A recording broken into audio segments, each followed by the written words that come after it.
Jeff Bezos is getting married in Venice on a yacht with ex-Marines guarding the guest list.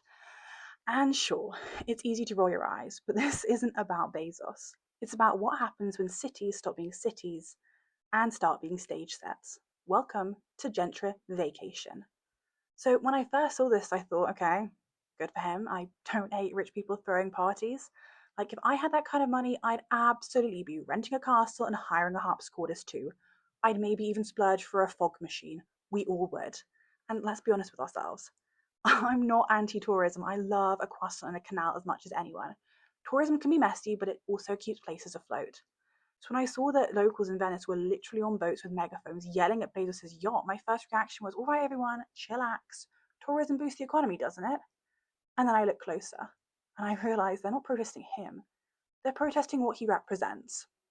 Because in Venice, it's not just another wedding. It's another week where parts of the city are being shut off for a private event, where locals can't get to work, where mega yachts clog the canals, where the whole city gets treated like a rented ballroom. He's treating Venice like it's his private event space, said one protester, as if citizens don't exist. And is it bad that my initial reaction was, well, he's paid for it, hasn't he? Venice had a price, he could afford it, and he paid it. But the more I sat with it, the more I realized it's not about the billionaire. It's about the bidding war for beauty, about what we lose when we sell places not to live in, but to borrow for content. Venetians aren't protesting a billionaire. They're protesting that creeping feeling of this place no longer belongs to us. They even had to move one of the wedding venues because of rising tension, not just from protesters, but from actual geopolitical concerns. There's a US airbase nearby, and with growing tensions between America and Iran, the city's now juggling celebrity security and global politics. Because nothing says romantic gondola wedding like strategic military positioning. It's a wedding, yes, but it's also a symbol. Venice is becoming a stage set, a brand, a rentable vibe. There are now 50,000 full-time residents in Venice, but last year, 4.9 million tourists. That's nearly 100 tourists for every local. The city has started charging people just to enter, 5 euros for the day and 10 euros if you booked late. They're capping group sizes at 25 because they are desperately trying to slow the flood. But as we know, people and tides, they still keep coming. Barcelona, Palma, Tenerife, Malaga, Edinburgh, Lisbon, even parts of London and Paris. People are marching with signs that say things like tourists go home, homes for people not tourists, stop touristification. And sure, some of that sounds extreme, but underneath the noise there's grief. Because when your home turns into a revolving door of hen do's, stag weekends, and selfie sticks, you start to wonder, who is the city actually for? Locals are being priced out, rent is up, jobs are down.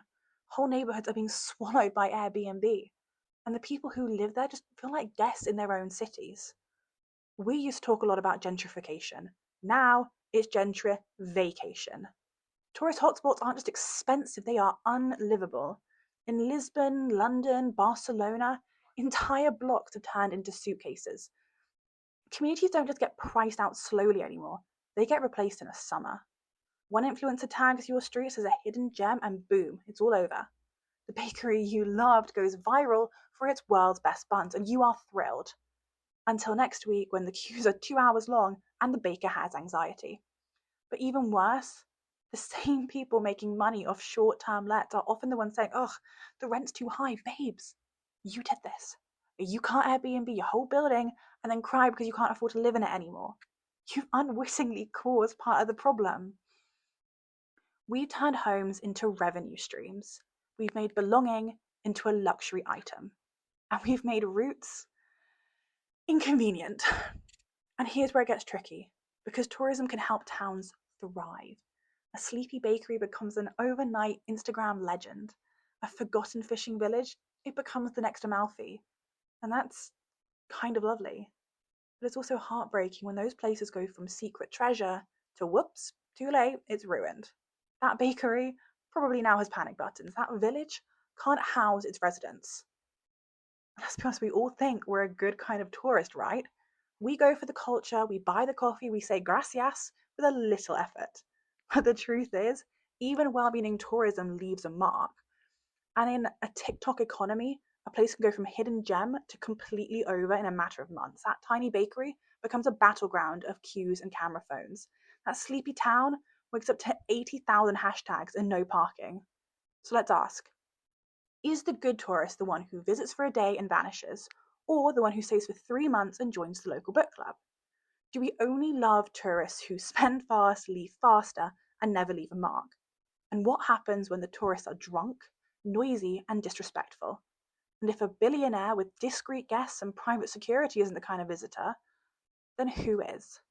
And are we only okay with tourism, but only if it's invisible? And it's not just Venice. Spain is coming unglued too, and not just tourists in general, but Brits in particular. In Barcelona, locals are squirting tourists with water guns, chanting, "One more tourist equals one less resident." In Mallorca, mobs have surrounded Brits, yelling, "Go home, Mallorca is not your cash cow." Tens of thousands have taken to the streets under banners like "Stop Touristification" and "Homes for people, not tourists." It's not about hating you, it's just about hating what your presence has cost them. And there's a reason Jeff isn't getting married in Slough or Rochdale or Reading. He chose Venice because beauty still matters, because architecture tells a story, because centuries buildings were designed to bring heaven to earth.